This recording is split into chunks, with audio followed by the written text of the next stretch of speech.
Stay tuned because next up is David Charles Allen, host of The Hop. That's Home Ownership Podcast with the latest Santa Barbara real estate news. Welcome to The Hop. This is David Charles Allen, realtor at Village Properties in Santa Barbara, California, with my great friend and co-host Patty Thiel. I'm doing wonderful today, Patty. How you doing? I'm doing great too, David. Thank you. Good. Weather's beautiful here in Santa Barbara. We're going to have a good run of sunny skies and throughout 70s and 80s. We did have a nice little fun run of surf as well. Looking ahead, we'll see if there's some more fun to be had out on the water. Absolutely. That weather sounds perfect. Most of the country is under a heat watch, but 70s is just ideal. It always is. We're probably going to get a little hotter. It always feels a little hotter than what they say it's going to be. We'll just see what happens. And then in terms of how interest rates have performed, pretty significant spike since last time we were on. So 5% for 30-year jumbo, and then 5.625% for 30-year fixed conforming. Wow. So that is a pretty significant jump. How does that affect your sellers and buyers, David, or is it too early to tell? It really depends what market you're going to be in. In Santa Barbara, you might see it not affect nearly as much as, say, a market where a lot of people are getting loans. This last few years, it's really been cash purchases here in Santa Barbara, but it's really going to affect the market everywhere in a sense because it's all about supply and demand. If the demand isn't even there from people that are getting loans because the prices are already so high, maybe the cash buyers won't need to pay as much because they're not competing with those people with loans. So it's interesting how it's going to affect everywhere, and it definitely will. Just the purchasing power is significant down by 1% raised is a huge increase in such a short period of time. That makes sense, David. So I could foreseeably see a cash buyer offering less and somebody who's taking out a loan offering the same amount or more, and that might make them more attractive to the seller. Would that be correct? That could be correct in a sense, but I don't think a cash buyer is going to offer less, so to say. But again, it really depends on each specific situation. Since rates have gone up almost 3%, that's huge. Like a percent increase between the last time we were on and then 3% in the last several months. That's a huge difference in the market. And that's almost doubling your interest payment every year. And with prices still crazy high, that's huge impact. You're already hearing it all across the country where people that are regularly just getting loans, it's already affecting sellers big time. That makes sense, David. So it's not just the gas prices, it's not just the grocery prices, it's the house prices too. House prices too, and then wages haven't gone up nearly as much as inflation. So it's a tough position everybody's in right now, that's for sure. It sounds like it. And then in terms of how the statistics have performed, 46 new listing, 17 price changes. So that's a huge number.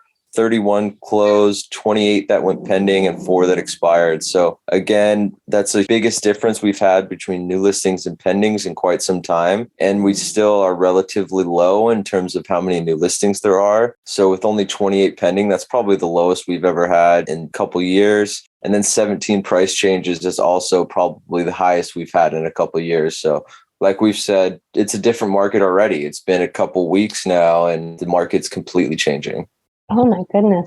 So would you say those price changes are almost all price drops because things didn't sell immediately? Yes, I definitely believe all those price changes are going to be price reduced. We're having price increases for a while because of all the multiple offers, but all these are definitely price reductions. I see.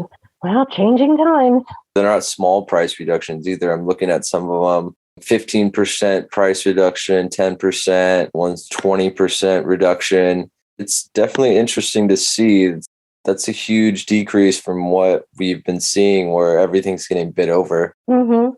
So it also could be a great opportunity for the cash buyer. Exactly. I think a lot of those price changes too, it's kind of like what we've talked about before, is homes that necessarily in a normal market wouldn't sell quickly anyway. Those are the homes that are really going to be tough. I think ones that are still in demand, great location, move-in ready, I think those are still moving along and getting offers quite easily. It just goes back to every aspect of what your home offers in comparison to the market. And those that are tough sales are going to start being a lot tougher sales. And it's really going to be dependent on price. Right. That makes sense. Any questions of the day for me? You kind of answered it, David, but I did just want to bring up how sellers are pricing their house. Is it very important to price it competitively in the first place, or is it just as good to try for a high price and then go with a price change? It really goes back to each specific market and each specific location. Again, in the last couple of years, you could price it as low as you wanted and people will just bid it up.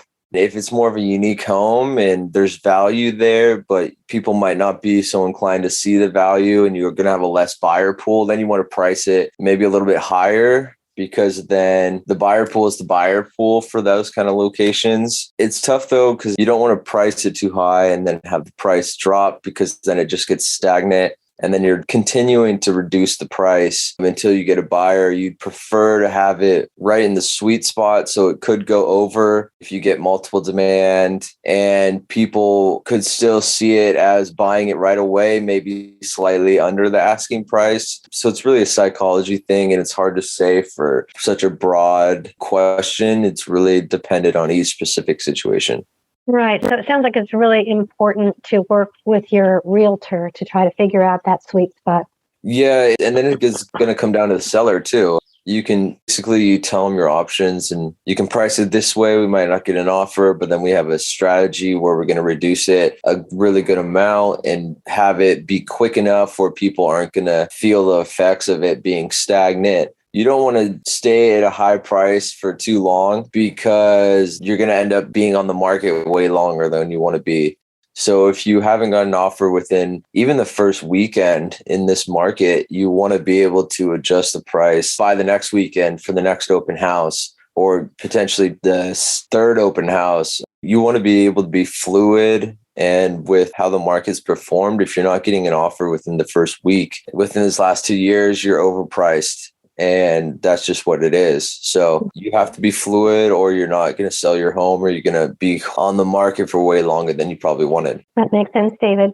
If people are listening and they'd like to get a hold of you, how would they do that? My number is 805-617-9311. My email is david@davidcharlesallen.com. And before we go, we have to get an update on your fur babies. Everyone's doing wonderful right now. Moose is getting bigger. Mango's hanging out the window right now, so everyone's loving life. How big do you think Moose is going to get when he's full grown? I'd say probably 100 pounds. Oh, that's big. Oh, my goodness. Yeah, he's a big boy. He's not very tall either, so he's just extremely stocky. And we'll see. But he's really agile and he jumps really high, and he's a pretty interesting dog. Oh, sounds like you have an active, fun household. Yes, we definitely do. Yeah. Okay, David, thank you so much. I can't wait to hear the update next week. I wonder if things are going to keep going up or if they'll stay here for a while. We'll find out. Sounds good, Patty. Let's go next week. All right. Bye-bye. Bye.